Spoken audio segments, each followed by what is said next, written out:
ಈ ರೇಷನ್ದ ಅಂಗಡಿ ನಮ್ಮ ದೇಶದಾಗ ಬಂದು ಅಲ್ರಿ, ಬಂದ ನಂತರ ಹಬ್ಬ ಹುಣ್ಣಿಗೆ ಅನ್ನ ಉಣ್ಣು ಮಂದಿ ದಿನ 2 ಹೊತ್ತು ಬಡಿಲಾಕ ಶುರು ಮಾಡಿದ್ರು. ನುಚ್ಚು ಉಣ್ಣು ಮಂದಿ ಮಾರ್ತರು, ನುಚ್ಚು ಉಣ್ಣೋದನ್ನು ಸಪ್ಪ ನುಚ್ಚು ಮಾರ್ತರು, ಹುಳ್ಳ ನುಚ್ಚು ಮಾರ್ತರು, ಬಾನಾನು ಮಾರ್ತರು, ಹುಳಬಾನಾನು ಮಾರ್ತರು. ನಮ್ಮ ಮಂದಿ ಎಲ್ಲ ಯಾವ್ದು ನಮ್ಮ ಆರೋಗ್ಯಕ್ಕೆ ಚಲೋ ಇತ್ತಲ್ಲ ಅದನ್ನೆಲ್ಲ ಮಾರ್ತರು. ಹಿಟ್ಟಿನ ಪಲ್ಯ ಅಂತರೂ ಮರ್ತ ಬಿಟ್ರು. ಯಾವ್ದನ್ ತಿಂದ್ರ ನಮ್ಮ ಎಲ್ಲೋ ಗಟ್ಟಿಮುಟ್ಟಿ ಆಗಿರ್ತಿದ್ದು, ಬೆನ್ನು ನೋವು ಕಾಣಿಸ್ತಿದ್ದಿಲ್ಲ, ಮೊಳಕಾಲು ನೋವು ಕಾಣಿಸ್ತಿದ್ದಿಲ್ಲ.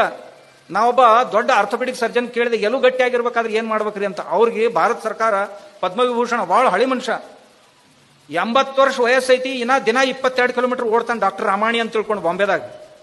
ಅವ್ರಿಗೆ ಕೇಳಿದ್ ನಾನು, ಅವ ಈ ದೇಶದೊಳಗಿನ ರಾಷ್ಟ್ರಪತಿಗಳು, ಪ್ರೈಮ್ ಮಿನಿಸ್ಟರ್, ವಿದೇಶದ ರಾಜ ಮಹಾರಾಜರು ಅಂತ ಏನು ಅರಬ್ ಕಂಟ್ರಿ ಅದಾರ, ಅವ್ರ ಸರ್ಜರಿ ಮಾಡೋ ಮನುಷ್ಯ. ಅವ್ ಕೇಳಿದೆ, ಈ ಸ್ಪೈನು ಮತ್ತು ಬೋನ್ಸು ಎಲ್ಲ ಗಟ್ಟಿಮುಟ್ಟಾಗಿರ್ಬೇಕಾದ್ರೆ ಏನ್ ಮಾಡ್ಬೇಕ್ರಿ ಡಾಕ್ಟರ್ ಅಂತ ಕೇಳಿದ್ ನಾನು. ಏನಿಲ್ಲ, ಹಿಟ್ಟಿನ ಪಲ್ಯ ರೊಟ್ಟಿ ಬಡಿಯಕ್ಕೆ ಕಲಿಬೇಕು, ಮತ್ತೇನು ಉಳಿದದ್ದನ್ನೆಲ್ಲ ಮರ್ತು ಬಿಡ್ಬೇಕಂತ ಹೇಳಿದ.